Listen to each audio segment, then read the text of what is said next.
On today's episode of Anime Afterthought, a certain scientific railgun, season 3, episode 11, joining the battle. I'm gonna keep this one short and simple because I absolutely need to get into this episode now. After last week's cliffhanger, where it seems Gensei's plans have come to fruition, resulting in Misaka going through a transformation, where in turn I was left speechless, yet wanting more. So without further ado, let's jump right in.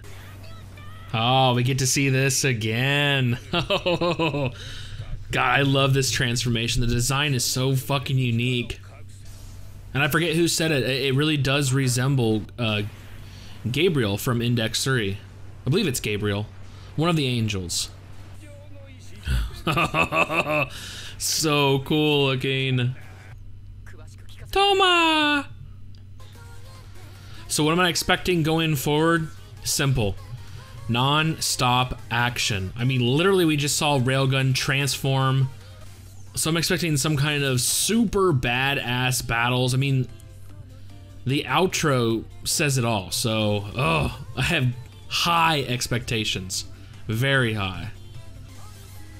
Plus, they've definitely teased Gunha enough. I want to see him in action. I gotta see what you guys are loving so much. I mean, we got a taste of it during the open ceremony, but I need me some more. Ah, running straight to her.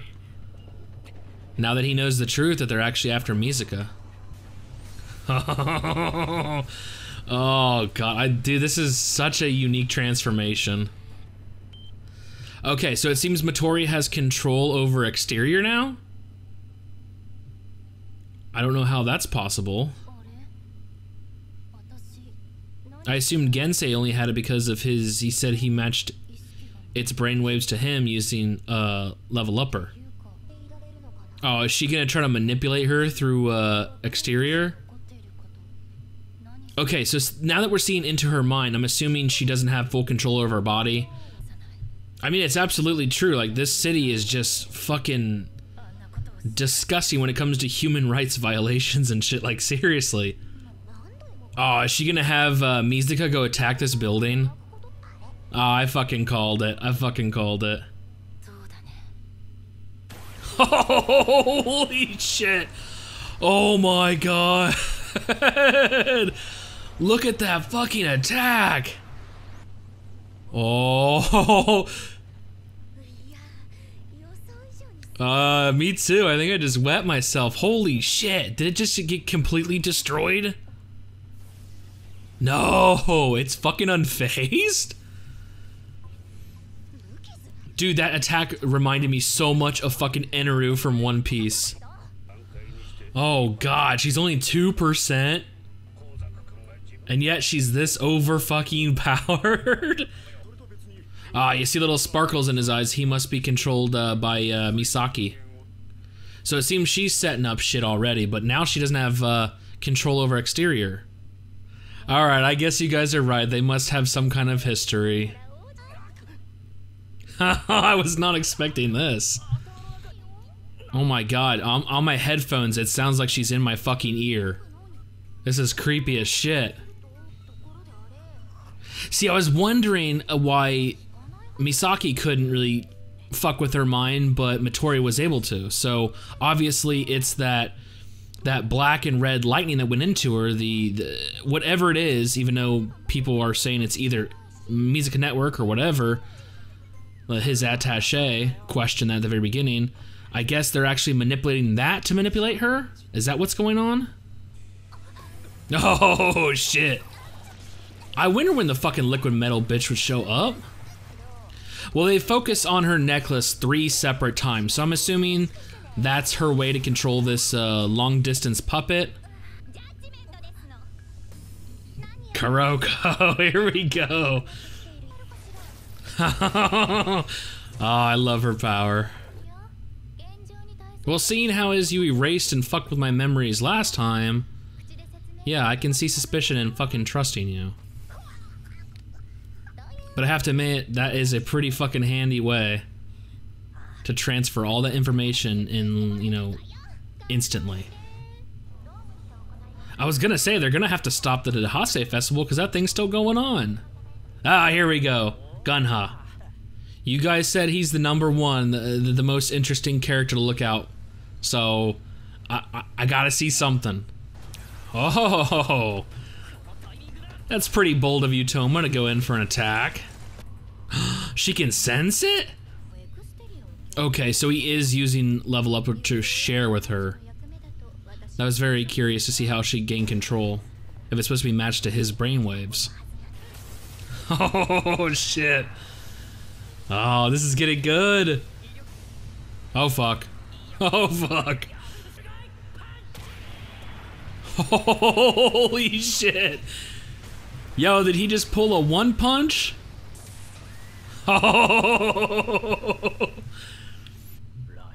Oh my god, this is awesome.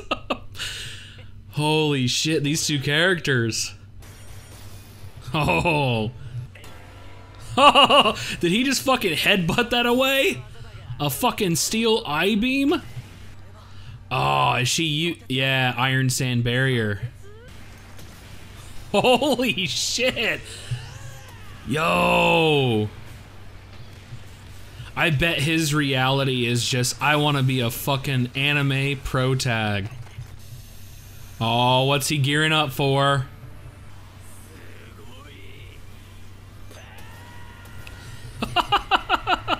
He is like Saitama. That's like his serious series. He's gonna fucking chuck him. Okay, 1 good tap. It's not gonna be that easy. It's never gonna be that easy. I called it. I fucking called it.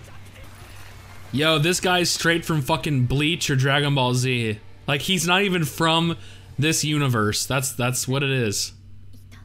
Okay, so she actually found him. Oh, mother... Are you fucking kidding me?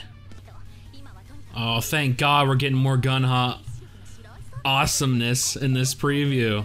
Absolutely unbelievable. What today's episode was easily able to accomplish was pulled off in a fraction of the episode. Yes, in the very few scenes we were able to get of Gunha, they have completely sold me on this character, and you guys were absolutely right. Oh my god, he's not even, I'm gonna call it, he's not even from this universe. I mean, he's from this is an isekai. Someone has been reincarnated into this fucking universe, and they're just so fucking OP. I mean, the Saitama-esque punches, you know, I saw a normal punch, I saw a normal consecutive punches to take down the debris, I saw the serious series to knock back everything plus the sand, him just chucking Touma and then being so quick to run on the other side to, you know, catch him Princess Bride style. Holy shit. But to be honest, comparing him to Saitama, I wonder who actually appeared first. How old is One Punch Man? When did Gunha show up in the series? I'm 95% sure you hardcore fanboys and girls will let me know in the comments below who actually made their appearance first, but I gotta be honest, he is a fucking thrill to watch. That thing, oh my god, and his serious punch, his eyes glowing, that Saiyan-esque aura emanating from him, and just a fucking, oh, today's episode was fucking amazing. I absolutely loved every second of it. Well, they set it up perfectly. Last week's cliffhanger, they left off on the perfect image, that the image I used for last week's thumbnail, like this transformation she has went through. I believe you guys said it as Gabriel. She really does look reminiscent of an angel. Like that's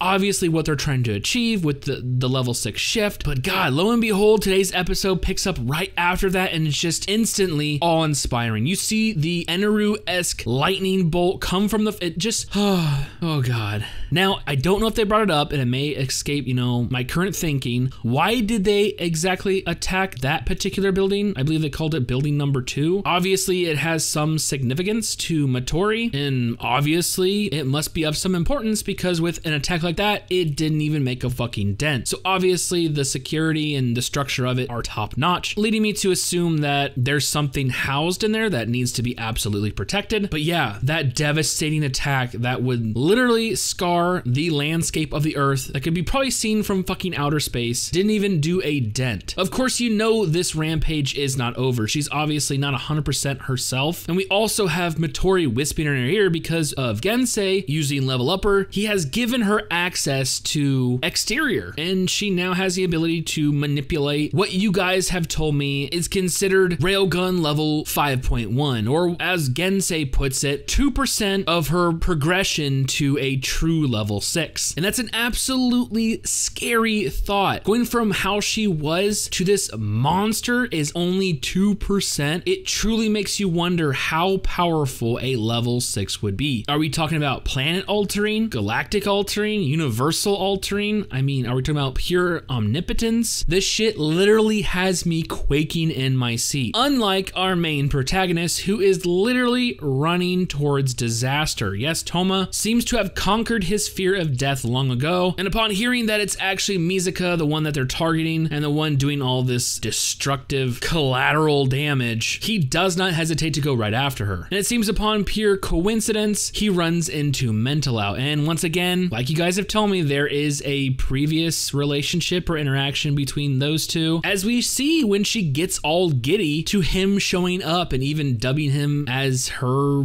potential prince. It shows that there is a history between these two characters, even if Touma doesn't recognize it or remember it, because remember, the Touma we see now is not the Touma everyone else has seen before the beginning of the series. Remember, he's had his mind completely wiped. And let me be the first to say, if you guys are wearing headsets while watching this, be advised it gets very fucking creepy. I don't know what they do to pull off that audio effect, but literally watching this while recording, it sounds like she's in my fucking head, like coming almost like towards the rear / inner ear. And you can tell that it just wasn't, you know, an issue with the audio, because everything that Touma was saying was coming out normally. If any of you guys watch this with surround sound, or, you know, multiple speakers that can actually pull off that effect that, you know, 3D movies do, or at least 3D audio movies do, let me know if it actually plays like that on a bigger screen, because wow, that felt fucking weird. It felt like someone was in my fucking head, almost like giving me a headache type shit. I'm assuming that's how it would feel to be mentally raped by fucking Mental Out. So of course she tries to fill him in on what's going on and basically sends him on his way, while she decides to go to the roof to see to her attaché as well as 10032. And of course Gensei has already taken off. Even though he initiated this and it's basically his experiment, she assumes that the cockroach would like to view from a safe viewing distance. As she begins to attend to these two, one being paralyzed and the other one still being unconscious from the nano device, lo and behold, she is attacked. Yes, by the liquid metal puppet controlled by Mitori. So she's basically pulling double duty at this point. Not only is she manipulating Misaka, edging her ever closer to a full-on rampage, but she's also sending out her liquid metal puppet to deal some damage in somewhat a vain attempt at being Gensei's bodyguard. I call it out in the live reaction. Like, it seems at one point she gets too frustrated and says, hey, by the way, shit's getting pretty crazy over here. I gotta dip, you're on your own. He's like, oh, okay. Like, I mean, you're kind of a piss poor bodyguard if you're gonna leave your client out there hanging in the wind. But of course, Mental Out doesn't seem to have, you know, any physical capabilities, as we've seen her several times become flustered just by running. Luckily, to her rescue comes the teleporting Kuroko. Yes, another victim of Mental Out coming to save her, ultimately landing a couple futile hits, but in turn was successfully able to send everyone there to a more safe location, giving her and Mental Out a little alone time, where Misaki takes this opportunity to basically use her ability to implant information in Kuroko's head, this time detailing the events of what just transpired. After which the two head in separate directions, each one with their own goal in mind. Misaki heading towards Misaka, realizing that Mental Out will play a crucial role in getting her under check, while Kuroko heads to find Mitori. And at this point, we return to all the action. Yes, Touma has finally found Misaka and goes in for an imagined breaker, yet is quickly parried and easily tossed away. And one of the most interesting aspects of this sequence, while still giving us a look into her consciousness, she actually sees Touma and focuses on his hand, which is actually quite significant. It means while she's in this state, she is able to discern that something is not right with his hand. Yet at this point, she is not able to discern what that is. I mean, have they even really called it out in the series? I mean, my theory since day one is there is some kind of god living in his fucking hand, but that's just me. That's just a theory. But upon this failed action, she takes up a more offensive and defensive position, seemingly preparing for an inevitable fight. All the meanwhile, Kuroko is still trying to find Mitori, which I assume are attempts to stop her not only from manipulating Misaka, but also, you know, her liquid puppet is very fucking annoying. And as we cut back to Touma and Misaka, this is where we get the highlight of today's episode, the one that I went so goo goo gaga over, one that made me instantly a Gunha fanboy. Yes, swooping in to save the day, straight out of a battle shonen manga, is Gunha. And in the next several minutes are almost 100% devoted to this little battle, only cutting away to see the progress Kuroko as well as Uriharu and Satin are making, trying to locate Mitori, who, like I mentioned earlier, has seemingly taken off due to the situation getting very dicey. But that break is only for a brief second because we have a lot to focus on back at our battle. Now, like I say, Gunha shows up saving the day, easily able to punch away the debris that Misaka is using to attack Touma. And it feels like we have just witnessed the meeting of two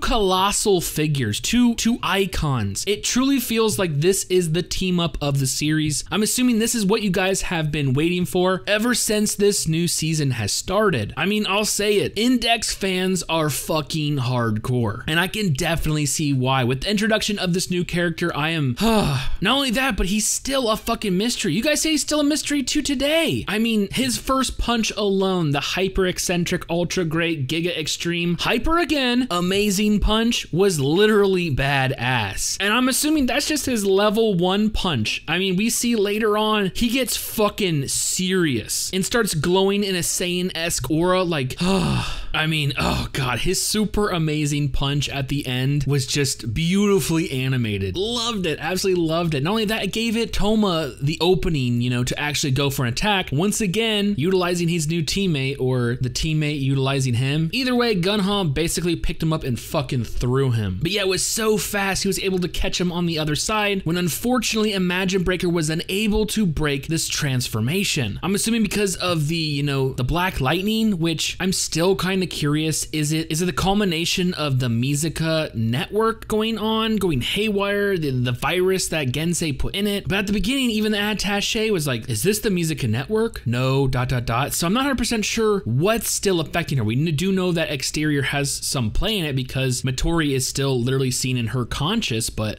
yeah, that team up. And when they both stop the lightning, Gunha slapping it away and Touma canceling it out, each one acknowledging the other person, like, rounding out today's episode, Misaki finally finds Gensei. Or at least I hope that's Gensei. I mean, we've been tricked once. I mean, the old codger's pretty fucking smart. Or should I say he's really fucking devious? But yeah, shit, this video's going on almost 45 minutes. I love it. Today's episode was fucking perfect. I can honestly see why you guys love Gunha so much. I mean, I've only seen like a fraction of an episode with him, a handful of scenes, and I'm already starting to fanboy over him. Like that super amazing punch, like the whole scene was fucking badass. It's just, I don't even think we're at the climax. I honestly see more action because, you know, Misaka's still fucking transformed. Like, perfect. And another reason added to the list of just why I cannot wait for future episodes.